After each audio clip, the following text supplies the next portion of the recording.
Hello there, my name is Richard. The first time seeing my channel, I used to review any type of animation, Eastern, Western, Southern, whatever.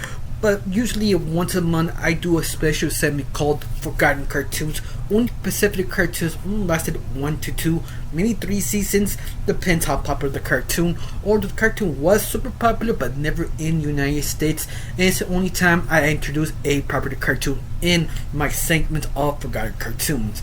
And this one is a very special one. The Big Guy and Rusty the Boy Robot. Owned by Dark Horse and created a comic, later on creating an animation from Fox Kids back in 1999 and ended in 2000.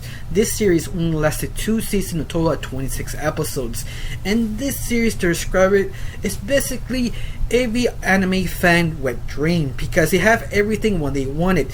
Giant robots, huge explosions, kaiju battles, a robot who basically is an anime protagonist but is a young boy, and a lot of sci-fi. All the combination makes a great hammy over the top, sort of a lens of the 1920s approach because it was glorious. I mean, of course it's not for everyone because it's sort of patriotic for the Americans, but not really that a lot. In fact, it doesn't really lean neither political spectrum to the west or the right or whichever you lean at, because this is very specific old-fashioned patriotic that to believe to protect people who they actually are and protect the American way. And once more, it's very vague. You never lean to neither right or left. It's basically its own thing. In fact, the only 2 episodes was sort of kind of patriotic. The rest of it is just pure ham. Especially the Big Guy. The Big Guy, how to describe him, is basically a AI who actually got abilities to take down giant robots, specifically created for protect the United States. But I love it that sort of lied upon the people because the government promised that official AI would protect a huge robot, but they couldn't deliver. So they decided to create a sort of a robot skeleton and says, think of it sort of like a tank, just a person who needs to drive it. But the person who drive it is basically Detective Dan, not Detective, Lance Corporal Dan, I'm sorry. And he basically the one who moved the machine. But when the Big Guy start fighting, all the ham starts. I mean, God, all the cheesy lines, all the kind of old-fashioned kind of saying like, trying to beat you up with your own medication. I have my left fist and a right fist. Vitamin C, vitamin D. Which vitamin you want? That sort of cheesy dialect is just, oh my God, so cheesy. Yeah, I love it. Especially the boy robot, Rusty, who eats it all up because he wants to be like the Big Guy. But the only difference is he doesn't know actually the Big Guy is a lie. He actually has a human being inside. Rusty believes the giant Big Guy is just official AI just like him. Without actually knowing, Rusty is the first official real AI. If you don't know what's AI, especially official intelligence, especially a lot of them think by themselves, but be truthful, AI are really hard to pull off because they're basically yes or no people. That's what people say officially a real AI. When they say real AI, they actually can think by their own, and that's Rusty. You love it how the show depicts it as the best realistic way because true AI are basically little kids trying to learn whatever what their creator wants to learn to be proficient. But the problem is, it's like you find your own job. It takes years to understand. Being a scientist, being a soldier, being a teacher, it takes many years to learn and master it. And that's the problem with Rusty because Rusty was specifically created to replace the Big Guy and Lance Corporal Dan to retirement because they are basically did what we supposed to promise. But the only problem is Rusty, he's a greenhorn. He knows what to do, knows to protect the people, but he doesn't know the best way. He has all the knowledge but none the experience. And that's why they recruit Dan back the Big Guy suit to help Rusty know the ropes in how to protect all America. And that's basically it. But I love it. It's sort of interesting. They play with the concept of Rusty, how to teach him, how to make him fight, how to understand, get his sort of bearings in his two bare feet, because very end Rusty will break or make the show, because kid characters are kind of hard to pull up, especially main kid characters, because at the very end he's a kid, he's a gullible, he's easy to be confused, he doesn't know how to approach things. That could be annoying, especially if writers don't know how to write a good character like that. In fact, the best kid character top of my head would probably be Lilo and Stitch from the Stitch movie, because Lilo is probably the best kid character ever made. She never is annoying. Everything you think or say is believable by that character, and the other characters are weaker than her because usually they don't know how to approach it the right way. I think of another character of Jay for Jackie Chan Adventures. I think is a better example because people hate Jade because she never listens, and that's what I mean. That you know what the character is supposed to do, but they don't do it. That could be frustrating. And Rusty is not. Rusty, he's just a good little boy who wants to be the best, to present United States the best way, and you just love him because he's just a good little boy. You want to pat him on the head, you want to protect him, you just want to adopt this child because he's so pure and innocent, especially with her creator, Dr.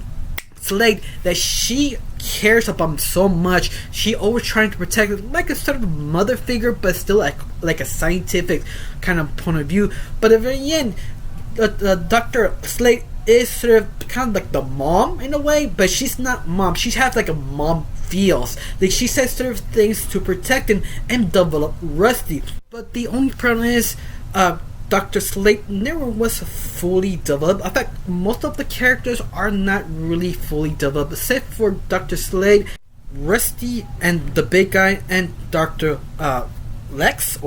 Dr. Axel. There we go. Because they did this just to get the show more action-packed, more kind of interesting situation to put Rusty in. What happened if Rusty become a real boy, and how he kind of not appreciate that, because in the very end Rusty does like being a robot. It's sort of the situation they put him, make this show kind of fascinating, or what type of villain they face him to. Like the majority of the huge villain they take all around the series, called the Estate Machina organization, who wants to take over the country because they think human beings are sort of weaker than the machines, so they can take over. That's basically their motivation. But the little things you know about them, it's not about them, it's about how dominant, how creepy they actually are. In fact, the Estate Machina group 1 through 6, they don't have names, it's just numbers. It's basically machines who just want to take over. But how kind of scary and dominant they really is. In fact, they sort of kind of like the T-1000 in the Terminator franchise. They look human, but when they tear off their skin, they are kind of terrifying. In fact, the whole series, every time they have the chance, they make the villains very kind of scary or very creepy or very disturbing the best way they can for a family-friendly animation, because they do get away for a lot of things, a lot of little disturbing things. I think the one that kind of creeped me out the most is the one about the spider. It's basically the scientist who wanted to read minds, but his machine backfired. He sort of mutated like a human slash spider who eats brains. But they can't eat brains. They usually eat their kind of like mental brain or something like that. But besides that, the spider design was completely creepy. I mean, multiple times this series proved they can deliver the creep factor and the threat factor from Rusty and the big guy, and how they deal with it. In the very end, this series is just sort of interesting. Now, the only disappointing thing is the show has really big ideas, and the only problem is they have to deliver that big ideas in 20 minutes. And there's some episodes they need to cut down really fast to get to right to the point to end the episode. But some ideas are just way too big. You feel that because they end out of nowhere, like what concluding the we saved the world, that's it, let's move on. It feels sort of awkward at times because the idea is just, well, I kind of wish they make 2-part episode more often. The only time they have 2 parts is the season finale.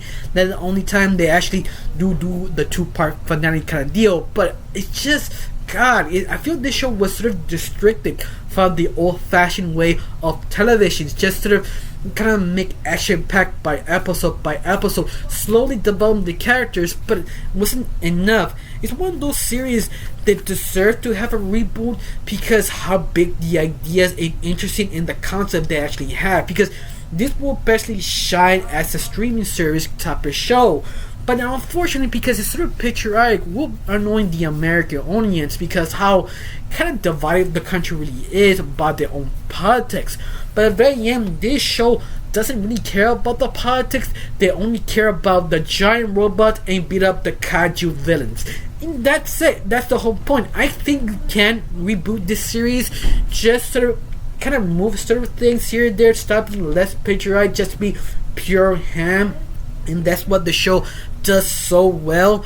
It's just something specifically to people who like sort of ham kind of deal, especially sort of kind of like a B type of horror films or B kaiju kind of films.